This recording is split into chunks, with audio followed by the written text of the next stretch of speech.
Welcome to my channel. இந்த வீடியோவிலேருந்து நான் ஒரு புது சீரீஸ் ஆஃப் வீடியோஸை ஸ்டார்ட் பண்ண போகிறேன்.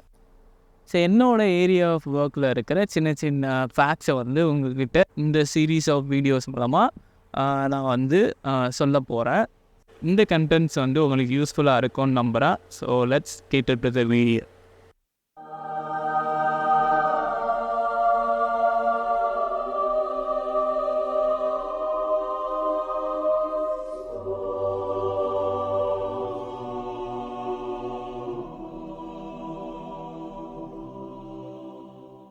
என்னடா நேராக போயிட்டு இருந்த பைப்லைன்லாம் திடீர்னு வளைச்சி ஷேப்பில் கொண்டு வந்திருக்காங்க. இதுக்கு என்ன ரீசன்?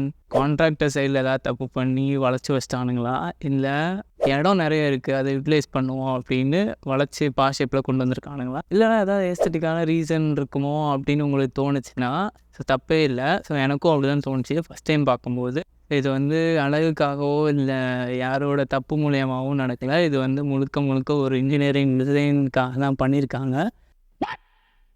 ஸோ அது என்னன்றது அந்த வீடியோ லாஸ்ட் வரைக்கும் பாருங்கள், அப்போ தான் புரியும். நான் முடிஞ்ச அளவுக்கு சிம்பிளாக எக்ஸ்பிளைன் பண்ண ட்ரை பண்ணியிருக்கேன். ஸ்கிப் பண்ணாமல் பாருங்கள். இது எக்ஸ்பான்ஷன் லூப்னு சொல்லுவாங்க. இதை நீங்கள் ஆயில் அண்ட் கேஸ் இண்டஸ்ட்ரீஸில் அதிக அளவில் பார்க்கலாம். ஸோ ஆயில் அண்ட் கேஸ் இண்டஸ்ட்ரீஸில் ப்ரொடியூஸ் ஆகிற மெட்டீரியல், அதுக்கப்புறம் அதுக்கு தேவையான ரா மெட்டீரியலை ஒரு இடத்துலேருந்து இன்னொரு இடத்துக்கு ட்ரான்ஸ்போர்ட் பண்ணுறதுக்கு அதிக அளவில் இந்த பைப்லைன் சிஸ்டமாக தான் யூஸ் பண்ணுறாங்க.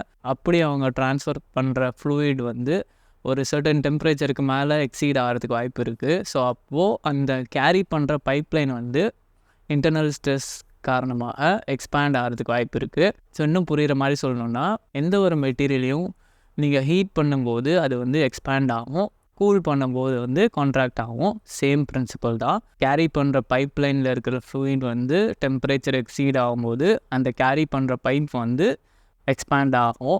இன்னும் உங்களுக்கு புரியலைன்னு நினைக்கிறேன். ஸோ இதுதான் நம்ம பைப்லைனு. இது எக்ஸ்பான்ஷன் லூப்பு. ஸோ இதை தான் நீங்கள் பார்த்துருப்பீங்க. ஸோ இதை பற்றி தான் நம்ம பார்த்துட்ருக்கோம். இங்கேருந்து ஃப்ளூயிட் வருது. ஸோ இங்கே போகணும் பாயிண்ட் பி.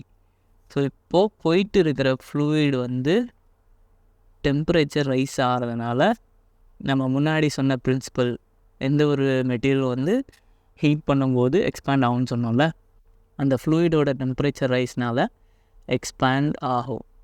ஸோ அது லைட்டாக இப்படி போயிட்டு வரும். அந்த லூப்புக்குள்ளே அது எக்ஸ்பேண்ட் ஆகி கூல் ஆகும்போது கான்ட்ராக்ட் ஆகிடும், ஒரிஜினல் பொசிஷனுக்கு போயிடும். ஸோ இதுதான் அந்த டிஃப்ளெக்ஷன். இப்போ எக்ஸ்பான்ஷன் லூப் இல்லைன்னா என்ன ஆகுதுன்னு பார்ப்போம்.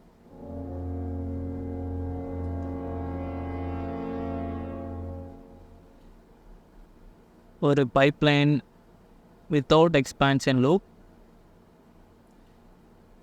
ஸோ இது ஃப்ளாஞ்சு கனெக்ஷன். ஸோ இப்போ என்ன ஆகும்னா, ஃப்ளூயிட் டெம்பரேச்சர் இன்க்ரீஸ் ஆகும்போது நம்ம மெட்டல் எக்ஸ்பேண்ட் ஆகணும்ல. ஸோ இப்போது எக்ஸ்பேண்ட் ஆகிறதுக்கு இங்கே எந்த ஒரு பாத்தும் இல்லை. ஸோ அந்த மெட்டல் எக்ஸ்பேண்ட் ஆகிறதுக்கு எந்த ஒரு வலியும் இல்லாதனால இந்த ஜாயிண்ட் பக்கத்தில் ஃப்ராக்சர் ஆகிறதுக்கு வாய்ப்பு இருக்குது. இப்போ போயிட்டுருக்க ஃப்ளூயிட் டேஞ்சரான ஃப்ளூயிடாக இருந்தால் இந்த ஃப்ராக்சர்னால் நமக்கு கேட்டஸ்ட்ரோஃபிக் ஃபெயிலியர் ஆகிறதுக்கு நிறையவே வாய்ப்பு இருக்கிறதுனால நம்ம எக்ஸ்பான்ஷன் லூப் இந்த இடத்துல கொடுக்குறோம். அதனால அந்த பைப் அந்த லூப்புக்குள்ளேயே எக்ஸ்பேண்டும் கான்ட்ராக்டும் ஆகி அந்த ஃப்ராக்சர்லேருந்து தப்பிச்சிரும்.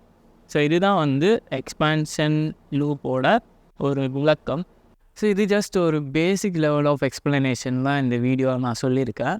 இது மட்டும் இல்லாமல் இதில் நிறைய டெக்னிக்கல் டேர்ம்ஸ்லாம் இருக்குது. பைப்லைனில் யூஸ் பண்ணுற ஸ்டீலாக இருக்கட்டும். So different types of steels use பண்ணுவாங்க. கேல்வனைஸ் ஸ்டீல், அப்புறம் மைல்ட் ஸ்டீல். ஒவ்வொரு டைப் ஆஃப் ஸ்டீலுக்கும் நமக்கு கோஎஃபிஷியன்ட் ஆஃப் எக்ஸ்பான்ஷன் இருக்குது. இன்டர்னல் ஸ்ட்ரெஸ் எவ்வளோ தாங்கும் அப்படின்ற ஒரு டேர்ம் இருக்குது. மாடுலஸ் ஆஃப் எலாஸ்டிசிட்டி அப்படின்னு ஒன்று இருக்குது.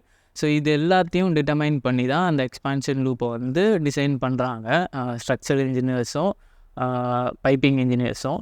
ஸோ எக்ஸ்பான்ஷன் லூப் எப்படி இருக்கணும், அப்புறம் அந்த சப்போர்ட் அந்த ஆங்கர்னு சொல்லுவாங்க, பைப்லைனை சப்போர்ட் பண்ணுற ஆங்கரு, ஃபிட்டிங்ஸு. ஸோ இதோட லோடெல்லாம் எப்படி இருக்கணும் அப்படின்றத வந்து டிசைன் பண்ணுறாங்க இந்த எக்ஸ்பான்ஷன் லூப்பை. ஸோ இதை பற்றி ஃபர்தராக தெரிஞ்சுக்கணுன்னா நீங்கள் கண்டிப்பாக ஸ்டடி பண்ணி தான் ஆகணும். ஸோ இந்த வீடியோ வந்து ஒரு பேசிக் லெவல் ஆஃப் அண்டர்ஸ்டாண்டிங்க்கு உங்களுக்கு ஹெல்ப் பண்ணியிருக்கும்னு நான் நம்புகிறேன். இப்படி உங்களுக்கு ஹெல்ப் பண்ணியிருந்ததுன்னா மறக்காமல் கமெண்ட்ஸை சொல்லிட்டு போங்க. லைக்ஸ் மூலமாக கூட தெரிவிக்கலாம். நீங்கள் இன்னும் சப்ஸ்கிரைப் பண்ணலாம், மறக்காமல் சப்ஸ்கிரைபும் பண்ணி விட்ருங்க. தேங்க்யூ.